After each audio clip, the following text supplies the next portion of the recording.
Hello, welcome. We have a real treat. This is something very interesting. Have you ever seen a book that looks like this?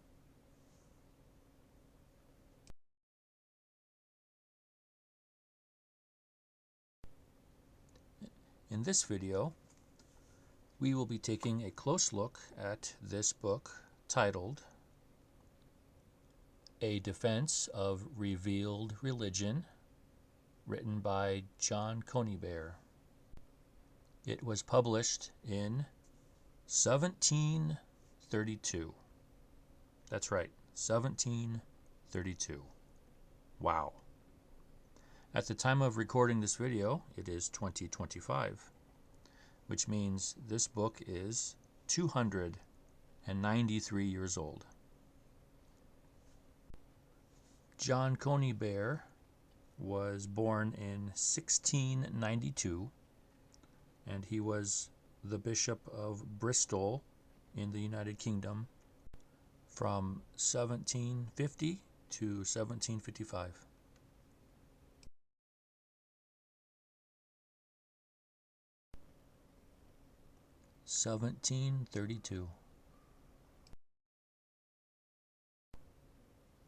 I'm going to start with the obvious. I will talk about the damage that has been done to this 293-year-old book.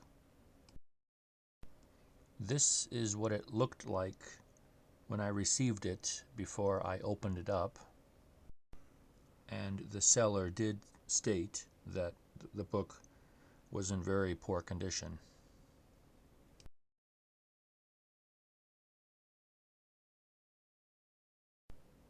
Let's look at the inside of the front cover. This used to be a library book.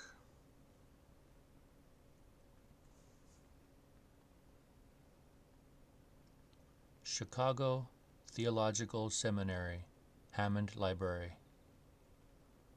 What's interesting is the date. 1892.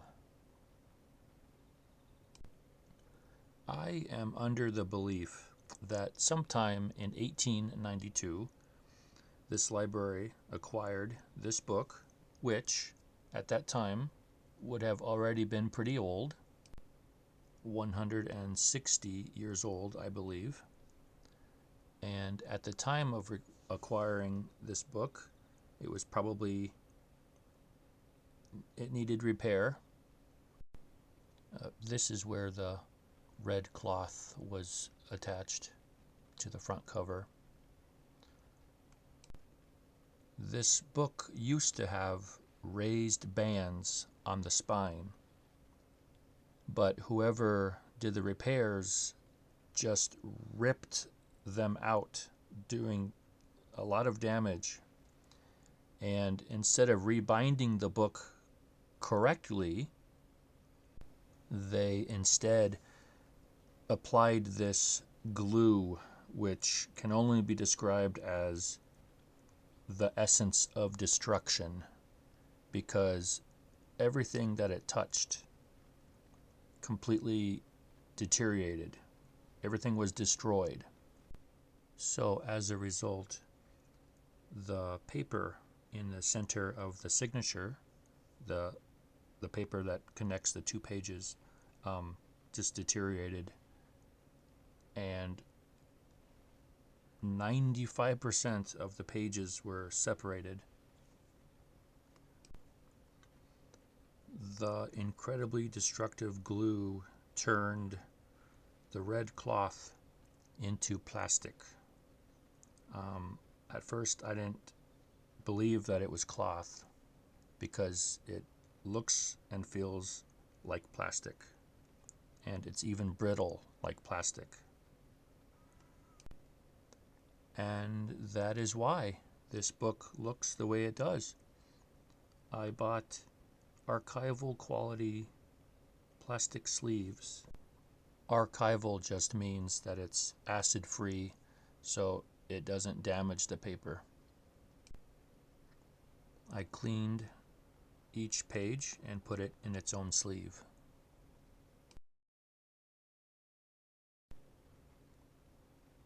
Here's the library card that was in the back of the book. Very interesting. 2 people checked it out. One in 1898 and the second in 1901.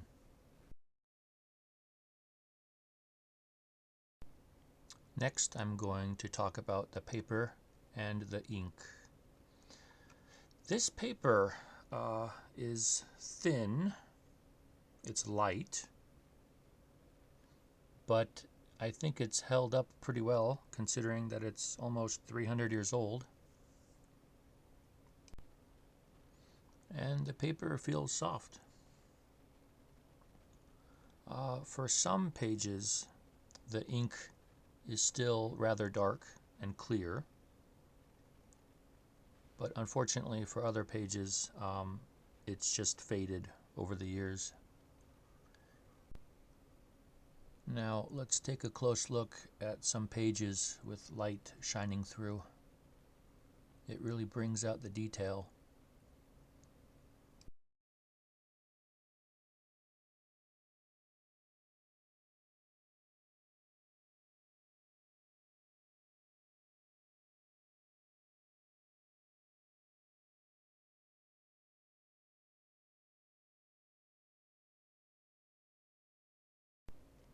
Here is the title page, front and back.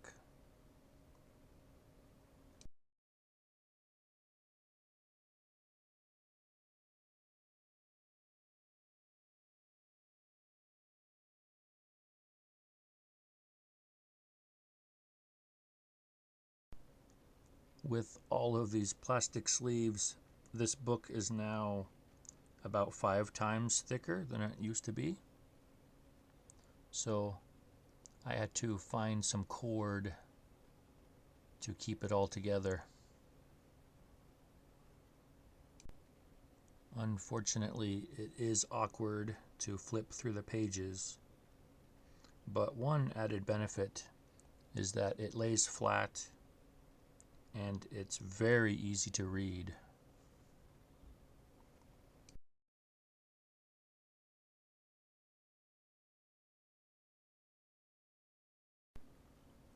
Let's take a look inside now. Title page. And here we have a dedication letter to Mr. Edmund, the Bishop of London at the time.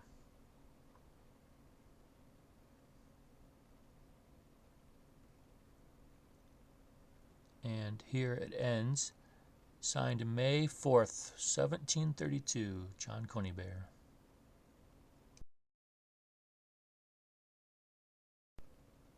Note the damage on the left side of the pages, the large chunks that are missing. That's damage from that horrible glue.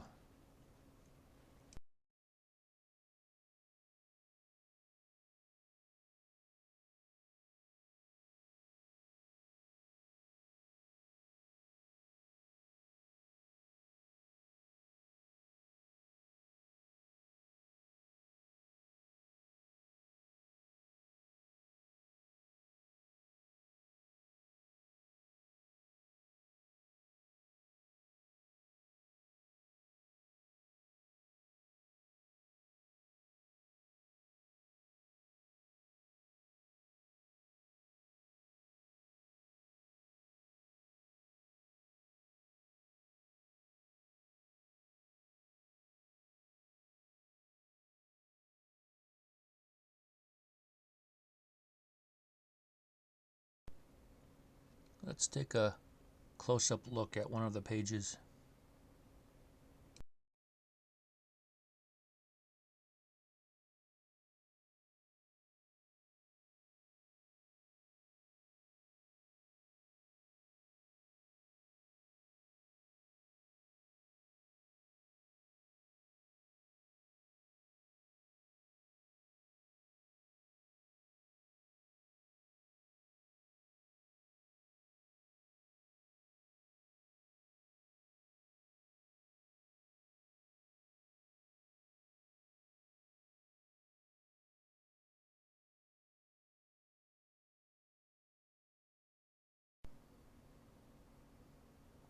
This is a strange dash. I don't know what that is.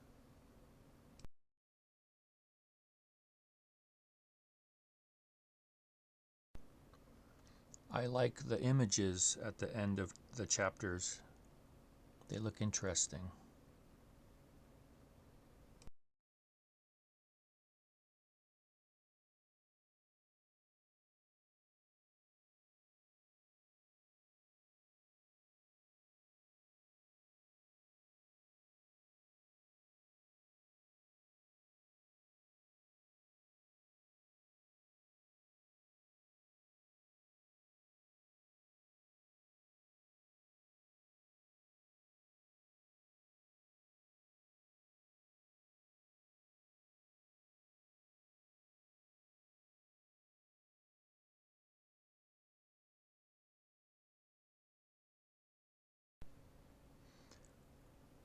What I find interesting about these old books are the differences from the books we have today.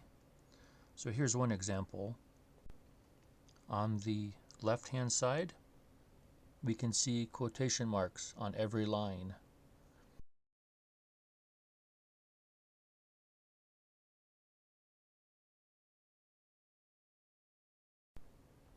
Another interesting feature is the use of the long S. From my understanding, publishers agreed to standardize font and printing, so 1799 was the last year most publishers used the long S. I have highlighted them in this picture so it's easier to see. Let's take a close look at this word, consistent. The first long S is actually hiding the dot in the I, and the second long S is connected to the T.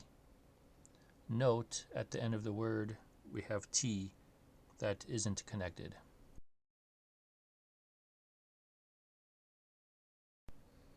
Let's continue flipping through the pages.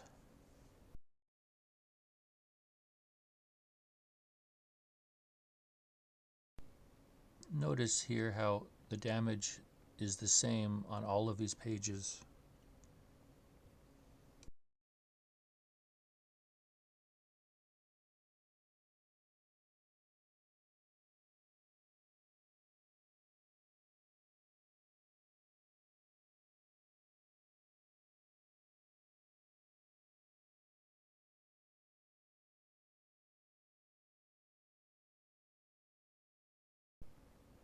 Here's another interesting image at the end of the chapter.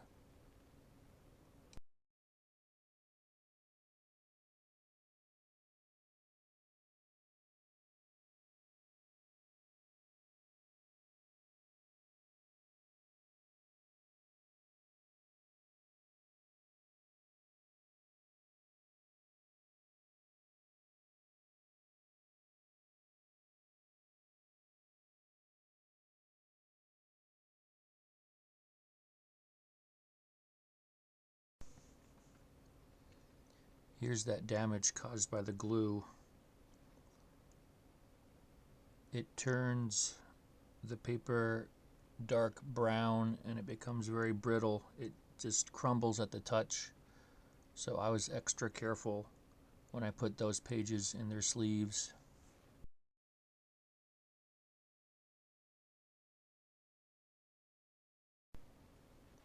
I tried to preserve as much of that orange paper as I could, but it was very brittle.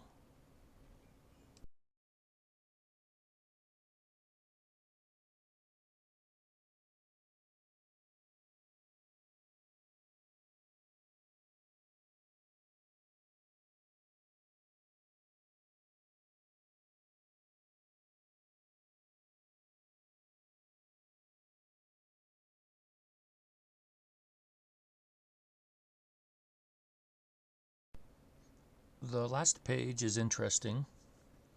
The publisher has an advertisement for other books that they've published.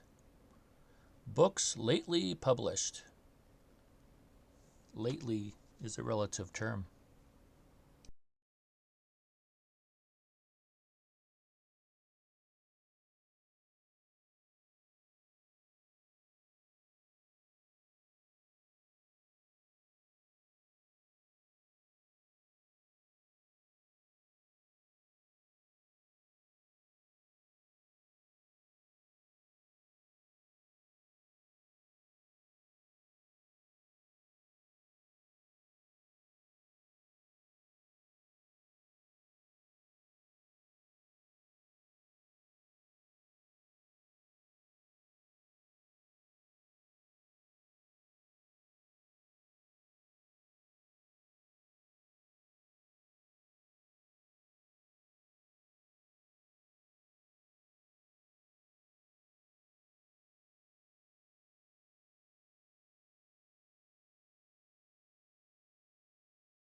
The book covers are crumbling and deteriorating. They leave behind a lot of debris.